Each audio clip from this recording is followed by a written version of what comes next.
की म्हशीला अवताला जुंपून या तरुणांनी गेल्या 4 वर्षापासून आपली शेती करतोय। आता मी आहे जळकोट तालुक्यातल्या उंबरदरा या गावातील त्याच तरुणाच्या शेतामध्ये। आपण पाहू शकता की माझ्या समोर हे म्हशी आहेत। तो आता सध्या आपल्या शेताची मशागत करत आहेत। आपण त्याच्याकडूनच जाणून घेणार आहोत की हे म्हशी ते नेमकी त्यांनी अवताला जुंपल्या कशा, म्हशी आऊत वडतेत का आणि हा प्रयोग त्यांनी का केला। तर काय सांगाल, तुमचं पूर्ण नाव सांगा। प्रल्हाद शिवाजी कोंडामंगले। हे कधीपासून करता तुम्ही हे 4-5 वर्ष झाले चालू आहे। म्हशीलाच अवताला जुंपलंय तुम्ही? म्हशी हे घरच्याच होत्या त्याच्यामुळे जुंपलेत, बैल नसल्यामुळे। काय कारण आहे नेमकं? कारण म्हणजे दूध बी देत्या, दोन्ही काम करते, शेत कमी शेत त्याच्यामुळे केलं। त्यांची आई आहे आपल्या सोबत, आपण आईकडून जाणून घेऊ। आई, हे तुमचा मुलगा कधीपासून हे करतो? एक जोडी इकली बघा एका लाखाला, ते ह्याला झाल्यावर आता ही दुसरी आता चालू केली आहे आमदापासून। बरं, रेड्याचा आऊत आपण पाहिलाय, रेडे बैलगाडीला पण पाहिलेत, हे पण म्हशी दिसतात। म्हशी इकल्या आम्ही, ते गाबण्या होत्या याला झाल्या इकल्या एका लाखाला 2। आता हे पण म्हशी आऊत ओढतात? हे आता गाभा जात्यात, आता आऊत झालं बंद क्या गाभा जात्यात। कोण पेटीले? हे आमच्या मुलानं पिटीले, प्रल्हाद। तर म्हैस म्हणलेली आहे, ह्याला कशी वळण लावलात आवताची? आवताची म्हणजे जसे बैलाला पिटत त्या पद्धतीने पेटवावं लागते आवताला। आणि जसं आपण वळण लावलं तसं जनावर चालतंय आपल्या मनात। असं नाही की बैल चालतंय असं काही नाही, म्हशी चालते।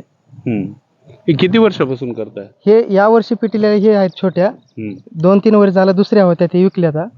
आणि त्याच्या आधी रेडे होते 2, ते पण विकले। तर आता हे तिसरी चालू आहे। आता किती वर्षापासून? हे 5-7 वर्ष झालं चालू आहे। किती शेती आहे? शेती 4 एकर आहे। काय काय काम करताय या मशीनवर? मशीनवर पेरणी, कोळपणी, नांगरटी सगळे काम, जेवढे बैल काम करते तेवढे म्हशी करतात। तर दिवसभर अवताला चालल्यानंतर दूध कसं देतात? दूध पण देतात। आधीच्या म्हशी होत्या ते 5-5 लिटर दूध दिले आता आवत ओढून देखील। खुराक दिल्यावर काही करतात ते, असं नाही की बाबा त्याचा व्यायाम देखील होतोय। ते असं नाही की बसून राहिले म्हणजे हे नाही की आवत हाणल्यामुळे व्यायाम देखील होते त्याचा व्यवस्थित शरीराचा। होय। बैलाऐवजी तुम्ही म्हशीच का निवडलात मग? क्षेत्र कमी असल्यामुळे निवडले। म्हणजे शेत कमी आहे आणि त्याच्यामुळे शेत कमी असल्यामुळे चारा व्यवस्थित होईना। आणि दुसरी गोष्ट, मी सलूनचा धंदा करते, तिकडे दिवस सकाळपासून तिकडे काम लागते, परत त्या घरी आल्यावर शेताकडे जावं लागते। त्याच्यामुळे गावातल्या गावात हे 2 जोड धंदा आहे, दूध बी परत शेतीचे काम, आपलं घर चालतंय, सगळ्या गोष्टी होत्या त्याच्यामुळे। इतर शेतकऱ्यांना काय सांगाल? इतर शेतकऱ्याने केले ते म्हणजे कमी क्षेत्रवाल्याला चांगलं आहे, ज्याचे 4-5 एकर आहे त्याला म्हणजे 2-2 म्हशी ठेवून होईना, बैल ठेवून होईना। आता हे किती वर्षाचे आहेत? हे 3 वर्षाचे आहेत। 3 वर्षाचे आहेत। गाभा गेले नाहीत? गाभा झाला, या वर्षी जातील गाभा। जातील। पुढे पण हेच करणार? हा, पुढे पण हेच। कुठंतरी शेतीला जोडधंदा मिळावा म्हणून म्हशी केल्या आणि याच तरुणांनी या म्हशीला आवताला जुंपलंय आणि व्यवस्थितरित्या ते आऊत सुद्धा हाणत आहेत। त्यांनी सांगतात की गेली 4 वर्षापासून ते याच ह्याच्यावर मशांवर त्यांनी शेती करतात। आपण पाहू शकता की हे बघा, कोळपे ते आईला सोबत घेऊन आणत आहेत। जवळपास त्यांना अल्पभूधारक हा शेतकरी आहे आणि गेली 4 वर्षापासून याच म्हशीवर त्यांनी आपल्या शेतीची मशागत करत आहेत। आपण पाहू शकता की हे लहान लहान 3 वर्षाच्या म्हशीचे वासरं आहेत, ते सुद्धा बैलाप्रमाणे तास धरून चालतात। ही किमया मात्र ह्या तरुणांनी करून दाखवली आहे।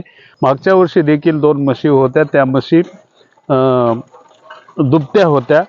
वर्षभर त्याच्यावर शेती करून त्यांनी ती म्हशी विकल्याचं आपल्याशी आता बोलताना सांगितले आणि त्याच म्हशांचे हे वासरं आहेत। यावर्षी त्यांना पेटवून आता रेचर हे कापसामध्ये आपण पाहू शकता की कुळो आणत आहेत। एकंदरीत जर पाहिलं तर शेतकऱ्यांनी असे वेगवेगळे प्रयोग करायला पाहिजेत, जेणेकरून की या शेतकऱ्यांनी, या तरुणांनी जो प्रयोग केलेला आहे, दिवसाला एका म्हशीचं 5 लिटर दूध, 2 म्हशांचं 10 लिटर दूध आणि दिवसभर शेतीचा आऊत, या जोडधंद्यातून ते शेती करताना आपल्याला पाहायला मिळतोय। Rajendra Dhulshette, RRD news Marathi, Umbardara, Jalkot, Latur.